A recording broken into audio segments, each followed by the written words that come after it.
through blood tests, researching through ultrasound, through X-ray, trying to prove ukuthi yonke lento kuthiwa izifo ayilaphi amanga. I-BP ayisona isifo, uamanga ukuthi ayilapheki too. Ngisho as a professional doctor, ushukela usona isifo.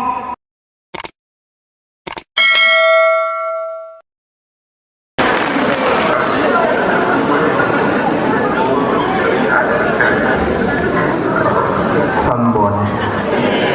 Ngibingelela ubuholi abafundisi kusuka phezulu kuze kuya phansi. Ngiyathobeka, ngiyambingelela ney'nduna namakhosi nabantwana bonke nani nonke nibalulekile nibakhulu kakhulu. Nibingelelwa uDr. Mdima wakwaZuma Sibongo, ngiyanibingelela. Ngicela ningiphe indlebe kancane nje, yabona okukhulumayo athule, ngizoba mfishane. CMKCT ake nginichazele khona lento emiyaninizo empuma radio to state capture. Hlaziyani ngesizulu, i-state capture kuthiwa uqhwagwa kwamandla ombuso. Angithi ubani ufanele ngabe uyabusa la kwaZulu? Aninawo amandla eno athathwa ngani na? Ngendlela eyodwa manje, awasathathwa ngesibhamu. Niyakhumbula ukuthi kusafika ipolitiki iyabulala abantu ngebhamu. Angithi amandla eno athathwa ngani manje? Ngempi ebandayo, lempi ekuthiwa yi-Cold War. Yini i-Cold War? Ngicela ukubuza, uma umuntu usongelane naye wathi lingashoni singadibani, ukudla kanjani ukudla kwakhe? Ungakudla yini ntambama usulambile? Ningakudla? Lalelani, sibhizi siyatoyiza la CMK. Silwa kanjani nabantu sadla amaphilisi abo? Unikela ibuza lo mbuzo. Uyawazi amaphilisi aphuma? Uyawazi akhandwe ubani?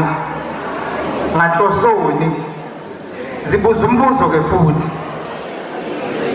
Manje leli philisi ungalazi liphuma kubani, liphume itheni? Let me tell you. Uyidla kanjani into, uzoliphatha kanjani izwe usadla ukudla kwesitha na?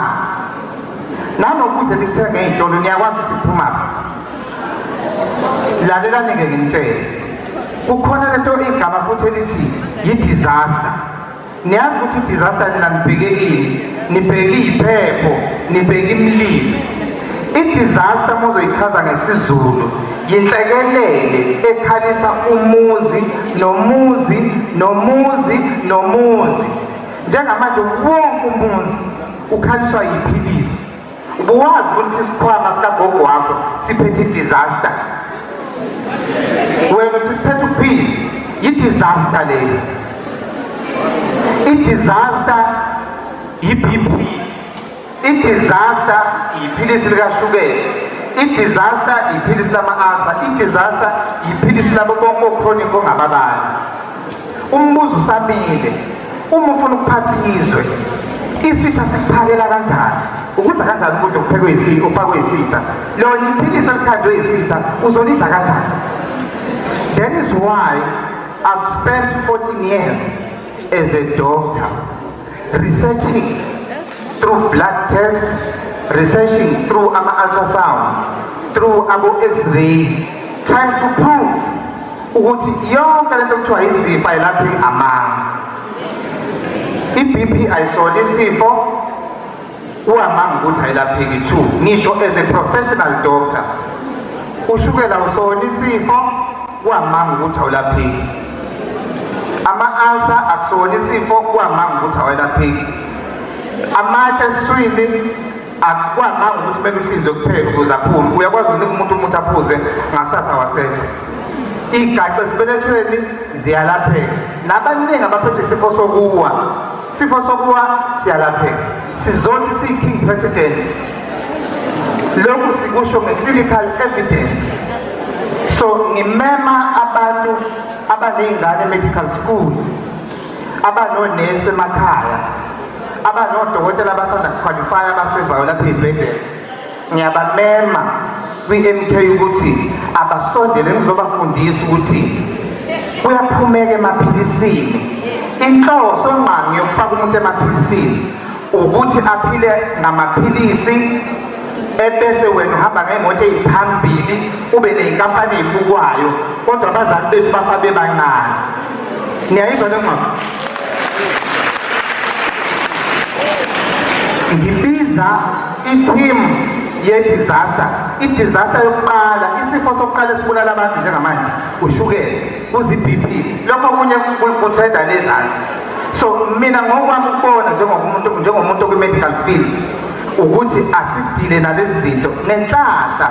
uNkulunkulu uphendulile umthandazo wethu through clinical research, medical examinations, blood tests. We have proven it beyond doubt ukuthi lezi zifo ziyelapheka. Angifuni-ke ngiphinde ngizwe kuthiwa kukhona abantu abaphila ngama-drug. Angisho ukuthi hamba ulahla amaphilisi, sithi sondela kule leadership izokufundisa ukuthi uphuma kanjani emaphilisini, ngoba uJehova akekho umuntu amdale ukuthi uzophila ngephilisi. Niphila ngamaphilisi ngenxa yento okuthiwa yi-state capture, a cold war. Mudlise iphilisi ukuze njalo aye nawe utayi esabuthi uzofa angakwazi